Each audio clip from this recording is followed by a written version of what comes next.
ಅರ್ಜುನ ಆನೆಯ ಸಾವಿನ ಪ್ರಕರಣಕ್ಕೆ ಸಂಬಂಧಿಸಿ ಘಟನೆ ನಡೆದು 2 ವರ್ಷಗಳ ನಂತರ ರೈತರು ಹಾಗೂ ಹೋರಾಟಗಾರರ ಮೇಲೆ ಪ್ರಕರಣ ದಾಖಲಿಸಿರುವ ಸರ್ಕಾರದ ಕ್ರಮವನ್ನು ಮಾಜಿ ಸಚಿವ ಎಚ್.ಕೆ. ಕುಮಾರಸ್ವಾಮಿ ತೀವ್ರವಾಗಿ ಖಂಡಿಸಿದರು. ಶುಕ್ರವಾರ ಸಕಲೇಶಪುರದ ಪತ್ರಕರ್ತರ ಸಂಘದ ಕಚೇರಿಯಲ್ಲಿ ನಡೆದ ಪತ್ರಿಕಾಗೋಷ್ಠಿಯಲ್ಲಿ ಮಾತನಾಡಿದ ಅವರು, ಇದೊಂದು ಪೂರ್ವ ನಿಯೋಜಿತ ಹಾಗೂ ದ್ವೇಷಪೂರಿತ ಕ್ರಮವಾಗಿದೆ ಅಂತ ಆರೋಪಿಸಿದರು.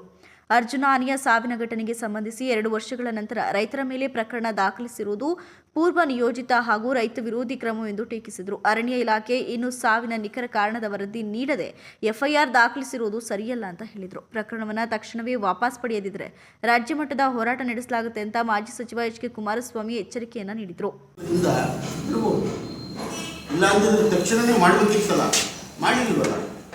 ಪೊಲೀಸರು ಯಾಕೆ ಸುಮ್ಮನಿದ್ರು? 2 ವರ್ಷ ಆಗಿದ್ರೆ ಅವರಿಗೆ ವಿಜಿಲೆನ್ಸ್ ಪ್ಲಾನ್ಸ್ ಏನು ಬೇಕಾದ್ರೆ ಮಾಡಲಿಲ್ಲ. 8 ಸೆಕ್ಷನ್ ಹಾಕಿದ್ದಾರೆ. 8 ಸೆಕ್ಷನ್ ಹಾಕಿದ್ದಾರೆ. ಅವ್ರು ಮನಸ್ಸು ಬಂದಾಗ ಮಾಡ್ಬೋದು ಅವರು. ಅದಕ್ಕೆ ಈ ಸರ್ಕಾರ ಇದರ ಗ್ರಹಣತೆಯನ್ನು ಪರಿಗಣಿಸಿ ತಕ್ಷಣ ವಾಪಸ್ಸು ತಗೊಂಡು ಮಾಡೋ ತಪ್ಪನ್ನ ತಿಳ್ಕೋಬೇಕು ಅಂತ ನಾವು ಒತ್ತಾಯ ಮಾಡಿದ್ವಿ. ಮಾಡಲಿಲ್ಲ ಅಂದರೆ ನಾವು ಪಕ್ಷದ ವತಿಯಿಂದ ನಾವು ಹೋರಾಟ ಮಾಡ್ತೀವಿ.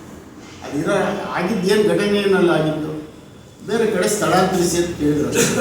ಶವವನ್ನು ಹೂಡೋ ಜಾಗ ಬೇರೆ ಕಡೆ ಅಷ್ಟೇ ಕೇಳಿದ್ರು. ಅದೇನು ಹಂಗೇನು ಅವರೇ ಕಂಪ್ಲೇಂಟ್ ಇಲ್ವಲ್ಲ, ಇದರಲ್ಲಿ ಕಂಪ್ಲೇಂಟ್ ಇಲ್ಲ, ಇದರಲ್ಲಿ ನೋವು ಕಾಡಿದ್ರು ಅಂತ ಹೇಳ್ತಾರೆ. ಒಂದು PC ಹೇಳ್ತಾರೆ ಕ್ಲೋಸ್.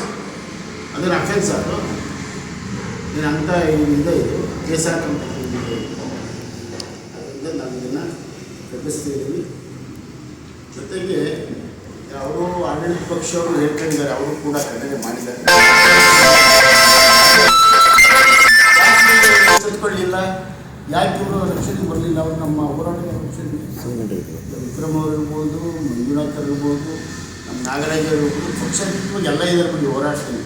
ಅದನ್ನೇ ನಾವಿಲ್ಲ ಅಂತ ಹೇಳ್ತಿಲ್ಲ, ಅದನ್ನು ವಾಪಸ್ ತರಬೇಕು ಅಂತ ನಾನು ಒತ್ತಾಯ ಮಾಡ್ತೀನಿ. ಅದೇ ನಾನು ನೋಡಿದ್ದೀನಿ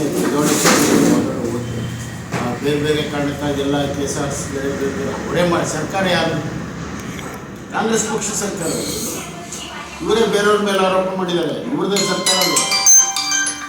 ಯಾರ ಮೇಲೆ ಕಂಪ್ಲೇಂಟ್ ಮಾಡ್ತಿದ್ರಿ ನೀವು?